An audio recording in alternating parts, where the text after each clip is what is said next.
Hello guys, magluluto tayo ng latik. Ala, natukol.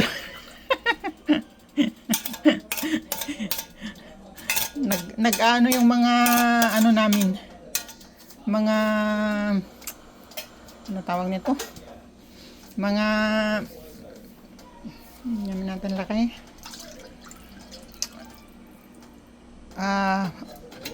coconut milk. Frozen? Napro-frozen sila kahit sa loob ng bahay sa sobrang lamig. Ayan. Magluluto tayo ng latik para sa ating biko. Gagawa kami ng biko kasi na-miss ng asawa ko yung biko at mag-ano kami. Ayan. Niluto muna namin siya sa sa rice cooker. Malagkit siya.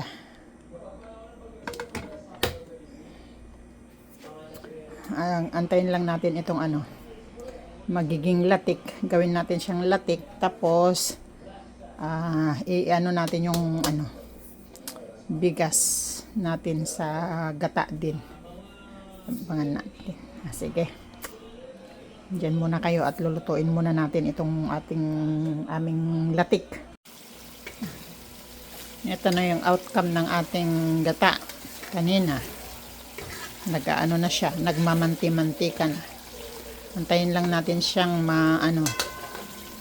maghiwalay yung mantika at saka yung latik. Kasi kukunin natin yung latik.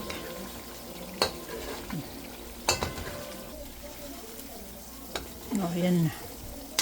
Medyo nag-brown na yung ating latik.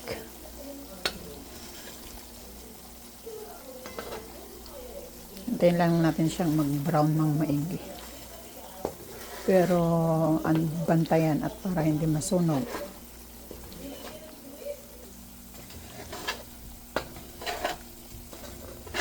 Okay na ito. Ganito ka-brown. Ayan. Ngayon, i-strain natin para tanggalin yung kanyang mantika. Ito na yung nakuha nating latik. Saka meron siyang mantika. Oil, coconut oil. Ngayon, ilagay natin yung nakay.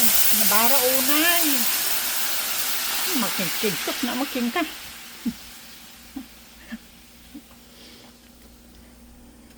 Tunawin natin yung asukal.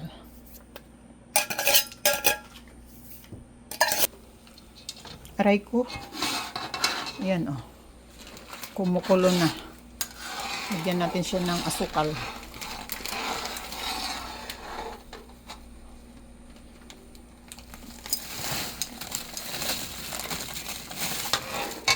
Demerara yung asukal natin. Ito nagadun sa asukal na lakay. Ngayon, ano lang natin ito. Palaputin natin siya.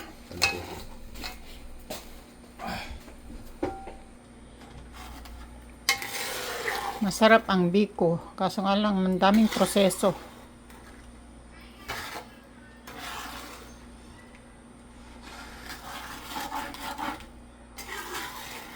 Mahirap gumawa. Ang asawa ko naman ang nakaisip nito na lutuin.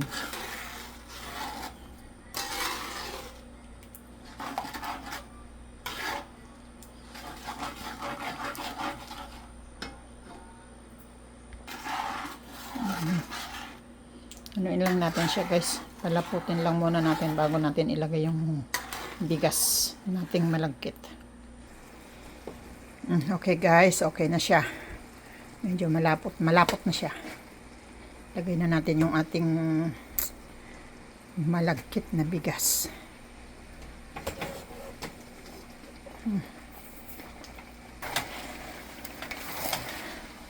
I-lower ta di apoy na. I-lower ko di apoy na. Sarap ng kamaksakan.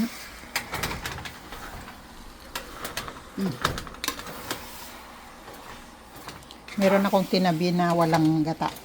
Kasi gusto ko yung walang tamis. Ayan. Sakto lang, danom na niya. Yan yung ano. Mahirap gawin yung maghalo. Kasi hanggang sa lumagkit yan.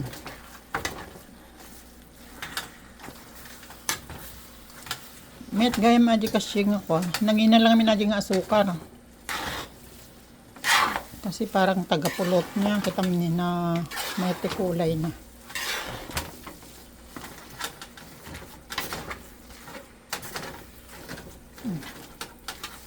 Hintayin lang natin guys na maging malagkit siya. Yung makunat-kunat na.